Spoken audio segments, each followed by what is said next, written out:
ပေးမယ်လေ့ကျင့်စဉ်ကတော့ဒီဒူးမှာပြဿနာရှိတဲ့သူတွေဒူးနာနေတဲ့သူတွေဒူးကြီးပေါင်းရှိတဲ့သူတွေလေ့ကျင့်စဉ်နဲ့နောက်တစ်ချက်ကထောက်ခနဲ့အစည်းများတဲ့အမျိုးသမီးတွေလေ့ကျင့်စဉ်နဲ့လေ့ကျင့်စဉ်လေးပဲဖြစ်ပါတယ်ဖြည်းဖြည်းချင်းသွားမယ်နော်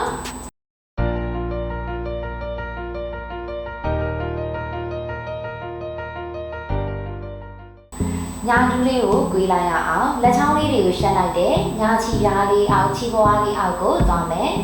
အသက်ရှူရင်းနဲ့ကိုယ့်ရဲ့ညာချီလေးကိုဖြည်းဖြည်းချင်းဆက်ထုတ်တယ်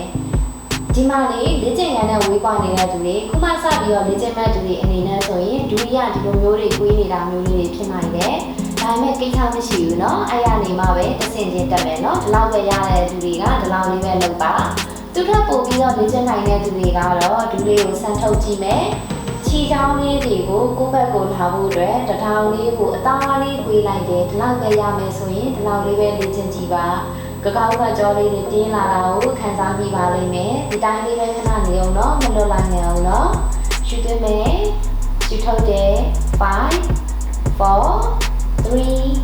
2 1သူထပ်ပိုရတဲ့သူတွေကတော့ဖြည်းဖြည်းချင်းနဲ့ခြေကလုံးလေးကိုနှစ်ဖူးလေးနောက်ဆွဲပြီးတော့ခေါ်လာခဲ့ပါနှစ်ဖူးလေးနဲ့ခြေကလုံးလေးနဲ့ထိနိုင်တဲ့လောက်ထိထားတယ်စိတ်ကိုလျှော့ထားမယ်လေးကိုရှူသွင်းမယ်ရှူထုတ်တယ်5 4 3 2 1ပြန်ချလိုက်တဲ့အခါမှာစက္ကန့်နဲ့မချဘူးเนาะဒီလေးကိုအသားလေးကွေးမယ်ဖြည်းဖြည်းချင်းလေးချမယ်ဒီ position မှာလည်းမှားတတ်တဲ့ဟာလေးရှိတယ်အခုဒီလိုဒူးကိုကွေးလိုက်တယ်ပေါ့เนาะအဲ့မှာ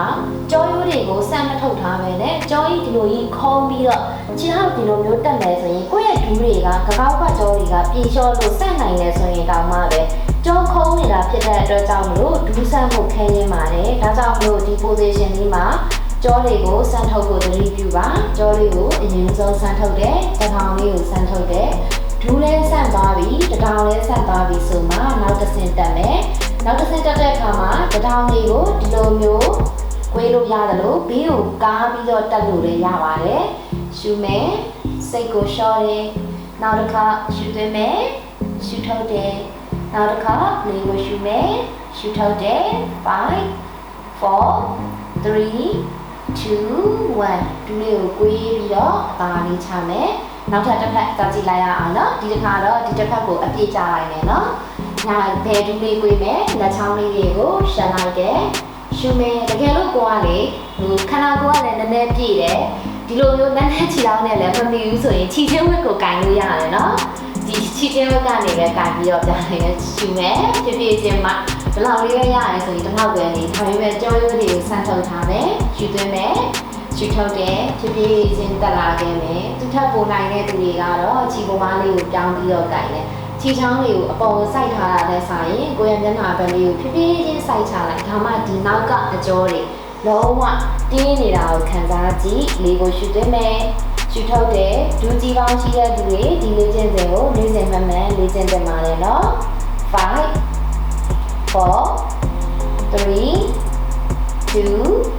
1ဒီလေးကိုကိုယ်ဖြည်းဖြည်းချင်းလေးပြန်ချလိုက်ပါရှားလေးစင်ဒီ position လေးကိုပြီးရင်ပြန်လျှော့တဲ့လေ့ကျင့်စဉ်ရှိပါတယ်ဒူးခေါင်းလေးကိုဒီလက်ပွားလေးတွေအုပ်လိုက်ပါခြေထောက်လေးကိုအသားလေးပြန်ခါပေးပါတော့ဒါမှဒီ position တစ်ခုလုံးကပို့ပြီးတော့ပြည့်စုံမှာပါဘာကြောင့်လဲဆိုတော့ကကောက်ခွက်ကြောကြီးတွေတင်းနေတာကိုပြန်မရှောင်လို့ရှိရင်ဒီခြေစလုံးချက်သားလေးတွေနာပါတတ်တယ်ဒူးခေါင်းလေးကိုလက်ကလေးအုပ်ပါဖြည်းဖြည်းချင်းဒူးလေးတွေကိုခါပေးပါဒါလေးကလည်းဒီလိုပါပဲ5 second 10 second 20 second လောက်ထိထားပြီးတော့လေ့ကျင့်စင်ပါတယ်ရှင်